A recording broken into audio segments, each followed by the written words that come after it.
মামুনুল হকের নামে মামলা কি জানেন? মানিব্যাগ চুরি। মানিব্যাগ চুরি করেছে, এই মামলায় গ্রেফতার করেছে। যদি পুলিশগুলারে বলা হয় কেন গ্রেফতার করেছো, বলবে সরকারের নির্দেশ। আমাদেরকে রিমান্ড করা হয়েছে 22 দিন রিমান্ড। 22 দিন। চোরের রিমান্ড নাই, ডাকাতের রিমান্ড নাই, জেনা করছে তার রিমান্ড নাই, আর মিথ্যা মামলার রিমান্ড 22 দিন, 40 দিন, 55 দিন, 62 দিন রিমান্ড করেছে এক একজন আলেমে দিনকে। এদের ভেতরে তো কিছু মুসলিম পুলিশও আছে। এই তোরা তো আসলে খুব খারাপ, খুব খারাপ, সামনে বসছিস কে? তো এদেরকে জিজ্ঞেস করা হয়েছে, ভাই ধরে আনছেন কেন এদেরকে, এই আলেম ওলামাদেরকে? উপরের নির্দেশ।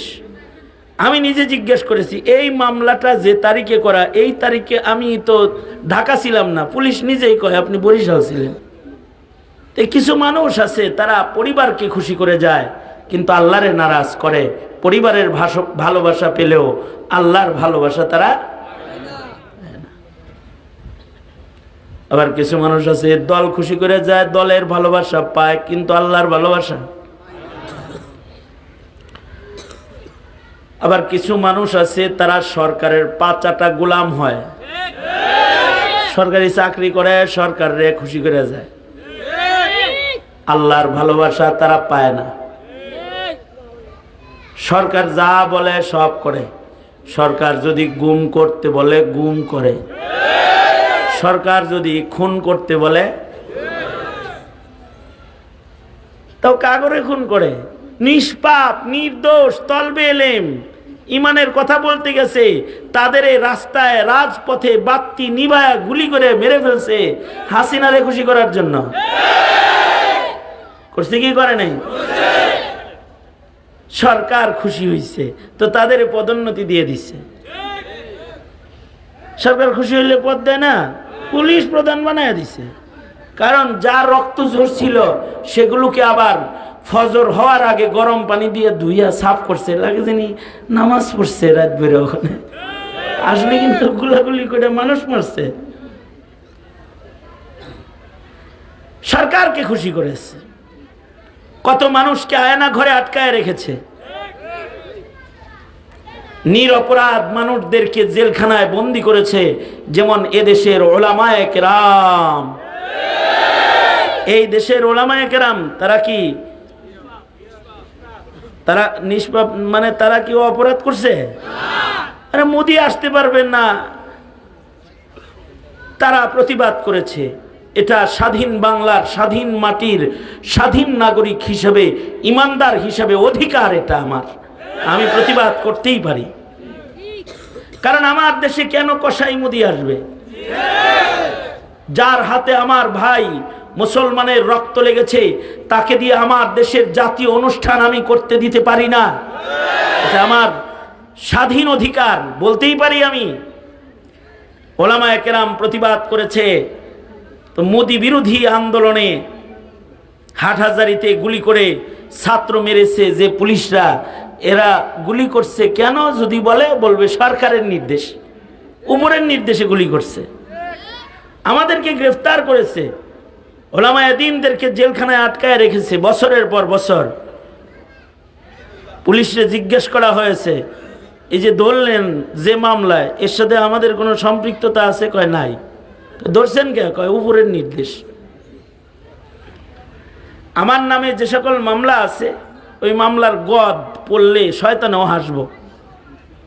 আমার নামে মামলা হইল যে খালিদ সাইফুল্লাহ আইয়ুবী বাইতুল মুকাররমের উত্তর গেটে ককটেল মেরে পালিয়ে গেছে। আমি খোদার কসম করে মাঝ রাতে বলছি, আমি ককটেল চোখে দেখিনি, জীবনে ককটেল চোখে দেখিনি। ককটেল পত্রিকার পাতায় দেখেছি, বাস্তবে ককটেল কি, এটা হাইউল্লাহ জুজুল্লাহ জিলায়াতাজাজ্জা, এটা কি জিনিসটা কি, এটা জীবনে চোখে দেখছি না। কিন্তু মামলা হলো ককটেল মারছে। আর মামুনুল হকের নামে মামলা কি জানেন? মানিব্যাগ চুরি। মানিব্যাগ চুরি করেছে, এই মামলায় গ্রেফতার করেছে। যদি পুলিশগুলারে বলা হয় কেন গ্রেফতার করেছো, বলবে সরকারের নির্দেশ। আমাদেরকে রিমান্ড করা হয়েছে 22 দিন রিমান্ড। 22 দিন। চোরের রিমান্ড নাই, ডাকাতের রিমান্ড নাই, জেনা করছে তার রিমান্ড নাই, আর মিথ্যা মামলার রিমান্ড 22 দিন, 40 দিন, 55 দিন, 62 দিন রিমান্ড করেছে এক একজন আলেমে দিনকে। এদের ভেতরে তো কিছু মুসলিম পুলিশও আছে। এই তোরা তো আসলে খুব খারাপ, খুব খারাপ, সামনে বসছিস কে? তো এদেরকে জিজ্ঞেস করা হয়েছে, ভাই ধরে আনছেন কেন এদেরকে, এই আলেম ওলামাদেরকে? উপরের নির্দেশ। আমি নিজে জিজ্ঞেস করেছি, এই মামলাটা যে তারিখে করা, এই তারিখে আমি তো ঢাকা ছিলাম না। পুলিশ নিজেই কয় আপনি বরিশাল ছিলেন। বরিশাল ছিলাম, বরিশাল থাকাকালীন অবস্থায় ঢাকার মামলা হলো কেমনে? কয় ওই তো উপর থেকে এমনি। কারা করেছে এগুলো? সরকারের পা চাটা গোলাম কিছু আছে, এরা সরকারকে খুশি করে যায়, কিন্তু আল্লাহকে খুশি করার মতো সুযোগ তাদের নাই।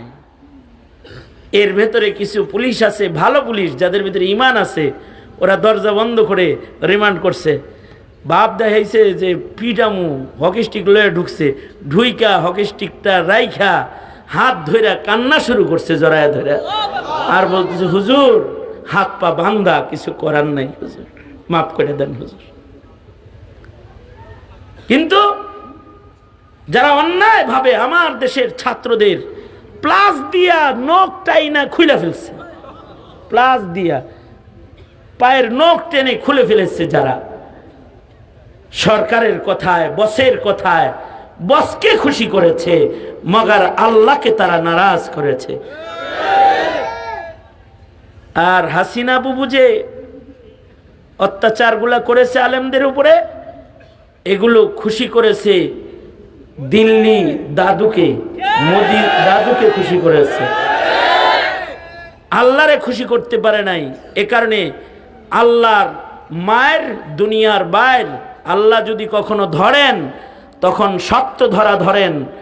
আল্লাহ তার জুলুম যখন অপছন্দ করেছে, দেশের মাটির উপর দিয়ে হেঁটে ইন্ডিয়া যাওয়ার সুযোগ হয় নাই, উড়ে পালিয়ে যেতে বাধ্য হয়েছে, কোথাও জায়গা পায় নাই, যাকে খুশি করেছে তার কাছে জায়গা পেয়েছে। কেউ তো খুশি করছে দিল্লিকে, কেউ খুশি করছে শেখ হাসিনাকে, কেউ খুশি করলো তার দলকে, কেউ খুশি করলো তার বিবির। এই ভাই দাড়ি রাখেন না করে, কয় যে আপনার ভাবি অনুমতি দেয় না, মানে এর বই অনুমতি দেয় না দেখে সে নবীরে নারাজ করতে রাজি, কিন্তু ভাবির কথার বাইরে যেতে রাজি না। ভাবিকে রাজি করবে কিন্তু নবীকে রাজি করবে না। কিন্তু কিছু মানুষ আছে যারা তাদের জিন্দেগির শ্বাস প্রশ্বাসে, কদমে কদমে খুশি করার চেষ্টা করে একজনকে, যার কাছে তার যাইতে হবে। আমাদেরকে কার কাছে যাইতে হবে? জোরে বুঝে শুনে বলেন, কার কাছে যাইতে হবে? জোরে বলেন, আল্লাহর কাছে যাইতে হবে।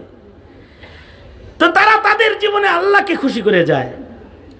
কিছু কিছু কাজে আল্লাহ খুশি, কিছু কিছু কথায় আল্লাহ খুশি, কিছু কিছু স্লোগানে দল খুশি, আর কিছু কিছু স্লোগানে আল্লাহ খুশি। কিছু কিছু মিছিলে দল খুশি, কিছু কিছু মিছিলে আল্লাহ খুশি, কিছু কিছু আমলে আল্লাহ খুশি, রব রাজি। জীবনের কিছু কর্মকাণ্ড আছে যেগুলোতে খুশি হয় আল্লাহ তাআলা, এইগুলা তারা তালাশ করে করে, তখন মহান আল্লাহ তাদের উপরে খুশি হয়ে যায়। আর আল্লাহ যার উপরে খুশি হয়ে যায় সে সফল, আল্লাহ তারে জান্নাত দান করবে। আল্লাহ কার উপরে খুশি? আল্লাহ ইমানদারদের উপরে খুশি। কাদের উপরে খুশি? জোরে আওয়াজ করে বলেন, কাদের উপরে খুশি? আল্লাহ ইমানদারদের উপরে খুশি। এখন কথা হইল, কারা ইমানদার কারা ইমানদার না? কে ইমানদার কে ইমানদার না এটা বোঝা যাবে হইল মরার টাইমে।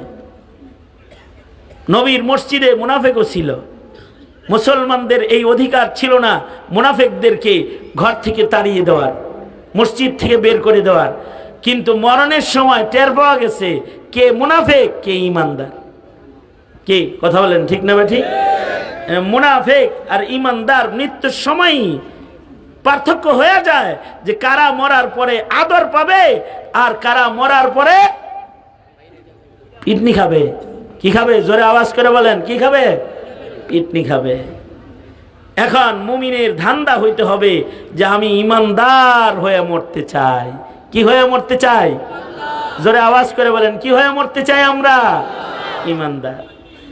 ঈমানদারের মরণ কাদের? ঈমানদারের মরণ হবে তাদের যারা আল্লাহ পাকের একাত্মবাদকে পাহারা দিছে। কিছু মানুষ আছে এরা একাত্মবাদ পাহারাদারি করে না, ওয়াহদানিয়তের পাহারাদার তারা না। যারা একাত্মবাদ পাহারা দেয় না তারা ঈমান নিয়ে কবরে যেতে পারে না। সামান্যতম শিরিক করলে আল্লাহ নারাজ হয়ে যায়, বেঈমান হয়ে কবরে চলে যায়। ইন্না শিরকা লাযুলমুন আযীম। এ কারণে আমরা বসলেই ঈমানদারদেরকে বলি যে ঈমান লয়া কবরে যাও, মুশরিক হয়ে যাও না। তবে আমার দেশের মুসলমানরা তারা প্রমাণ করেছে তারা ঈমানদার।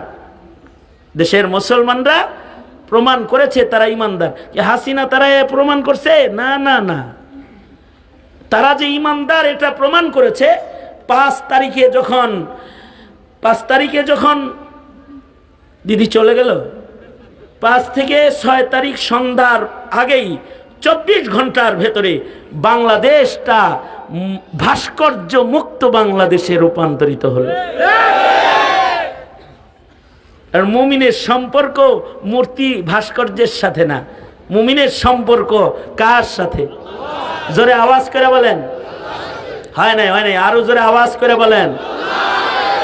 আমি আপনাদেরকে একটা কথা বলি, কেউ যদি মূর্তি প্রেমিক হন তাইলে সে মরছেন মানে হলো একেবারে তৌহিদের ভিতরে গন্ডগোল লাগছে। আর যদি কেউ খালি মূর্তিকে অপছন্দ করেন তাইলে আপনি জিতছেন, আপনার জিম্মাদার আল্লাহ হয়ে যাবে। আল্লাহর একত্ববাদকে যারা হেফাজত করে আল্লাহ তাদের উপরে এত খুশি। উপমা হিসাবে জাস্ট ফর এক্সাম্পল কোরআন থেকে ছোট্ট একটা কথা শুনেন।